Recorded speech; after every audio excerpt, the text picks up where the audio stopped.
Comment pallier aux fermetures administratives qu'on subit en France, et d'ailleurs pas que en France, hein, en Europe de manière générale, dans nos salles de sport? Parce que j'ai remarqué un truc, et là j'en ai discuté avec pas mal de mes clients, où en fait, depuis la sortie du Covid, c'est un peu la nouvelle mode de fermer à tout va pour X ou Y raison.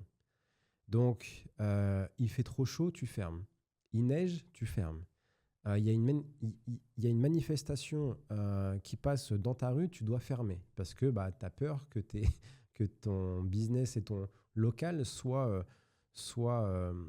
brûlés ou soient tabassés par les gens qui manifestent. Mais sauf que ça, avant Covid, ça n'existait pas. On s'entraînait, peu importe qu'il fasse chaud, qu'il fasse froid, peu importe ce qui se passe en fait. Et ça, c'est devenu vraiment une habitude. Donc, du coup, ça pousse la réflexion plus loin. Ce que je voulais faire cette vidéo, pour pousser une réflexion dans notre business model et dans notre écosystème. Parce que si on t'oblige à fermer quand il fait chaud, bah en fait, ou quand il fait froid, peut-être que ça vaut le coup d'upgrader nos standards dans nos salles de sport avec de la clim, avec du chauffage, etc., pour proposer un service peut-être beaucoup plus complet parce que c'est terminé le temps où on s'entraîne dans un garage où tu viens 2 fois par jour et tu te mets une cartouche. Non, c'est maintenant les gens, c'est monsieur et madame tout le monde qui veulent se remettre en forme tranquillement, qui veulent pas trop transpirer, qui veulent pas trop en faire, mais qui veulent quand même du résultat. Ben, en fait, c'est un peu l'évolution et la fréquentation, elle a nettement diminué. Maintenant, je crois que j'avais fait une moyenne, c'est 2,4 fois par semaine le taux de fréquentation dans une salle de sport de manière générale, peu importe le type d'abonnement que tu as et quel type d'activité tu fais. Et donc, bah, quand tu prends en considération ça, tu te dis OK. Bah, et qu'en plus de ça, les gens sont prêts à payer plus cher. Parce que tout le monde dit c'est la crise, mais c'est faux. Tu vas dehors dans des bars ou dans des trucs ou dans les magasins sont pleins. Les gens dépensent beaucoup plus d'argent maintenant parce que bah, en fait, tout coûte plus cher. Et le seul truc qui coûte pas plus cher, c'est la salle de sport. Mais pourquoi? Alors que toi, tu payes plus cher tout ce que tu as depuis le début. Et en plus de ça, tu upgrades ton système au fur et à mesure, ta salle de sport, avec plus de matériel, peut-être que tu rajoutes la clim, le chauffage, etc. Et en fait, tu ne le répercutes pas dans ton prix. Déjà que de base, il y a beaucoup de salles de sport qui ne sont pas rentables pour deux problèmes. Soit tu n'as pas suffisamment de clients, soit tu ne factures pas le bon prix.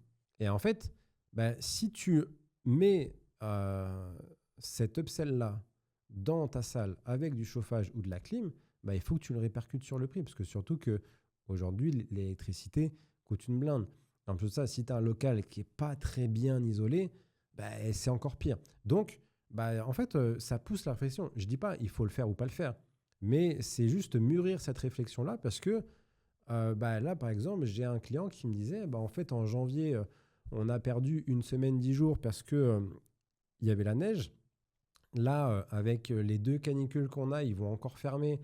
Donc, tu perds entre une semaine à 10 jours aussi, plus les vacances, plus les ponts, plus ça, plus ça, plus ça. Ah, au final, tu perds quasiment un mois sur ton année, un mois sur 12. C'est 8, et quelques pourcents en termes de proportion. C'est énorme en termes d'impact financier sur ta salle. Donc pour ceux qui vendent des abonnements, ça va. Pour ceux qui vendent que des carnets, bah, ils s'en mordent les doigts. Et c'est là où tu repenses ton business model, où il faut revoir le fonctionnement à ce niveau-là. Et, et parce qu'on n'est pas à l'abri demain de se reprendre un Covid ou de se reprendre un autre truc ou quoi que ce soit, bah en fait, qui fasse encore fermer ta salle pour fermeture administrative. Putain, mais on n'avait jamais vu ça avant. Et maintenant, c'est normal. C'est normal parce que bah, il fait trop chaud. Bah, à quel moment tu peux pas faire de sport quand il fait 30 degrés? Il suffit juste que tu ailles peut-être moins vite, que tu t'hydrates un peu plus. C'est sûr que si tu bois rien sur ta journée alors qu'il fait 35 degrés dehors, bah, déjà, tu as un autre problème. Donc, c'est là où je voulais vous partager cette réflexion pour faire évoluer notre business model par rapport à ça, parce qu'il faut qu'on fasse évoluer notre business model par rapport à l'évolution du marché, par rapport à l'évolution de la société et les tendances qu'il y a, parce qu'on n'a pas le choix. Il faut surfer un peu sur la vague à ce niveau-là. Et l'autre point que je voulais vous partager aussi, c'était dans notre business model, pour justement, soit on trouve cette solution pour upgrader notre solution, notre service avec ça et de le répercuter sur le prix, ou aussi un moyen d'upgrader notre service, c'est de proposer des choses en dehors de ta salle pour que les gens puissent faire du sport à la maison, soit quand ils sont chez eux, soit quand ils sont en vacances, soit quand ils sont en déplacement pour le travail, par exemple. Et c'était un peu ce qu'on avait commencé à faire pendant le Covid, où on faisait des cours en visio, des cours sur Internet, etc. Et ça marchait très, très bien.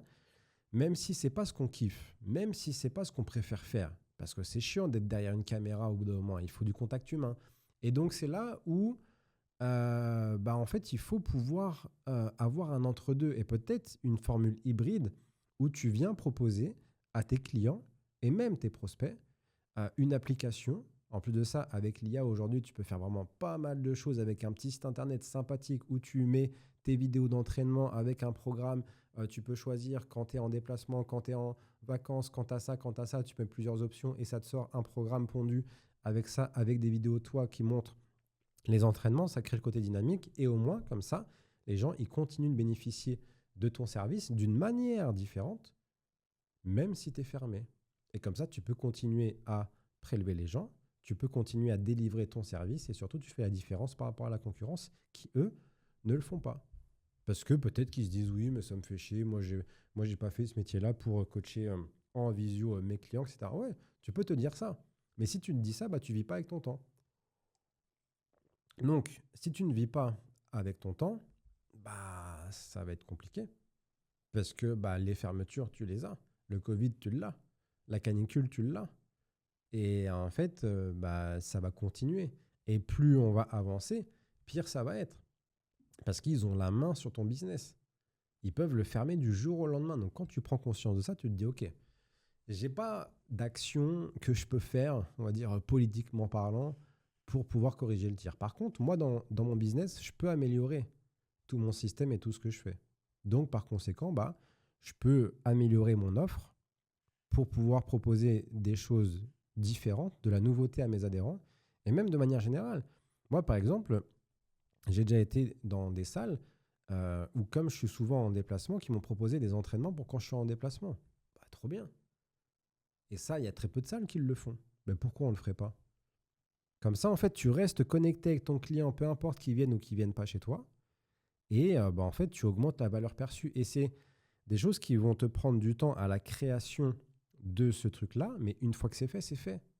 Donc derrière, ça ne te prend pas plus de temps que tes 10 ou 2000 clients qui le font.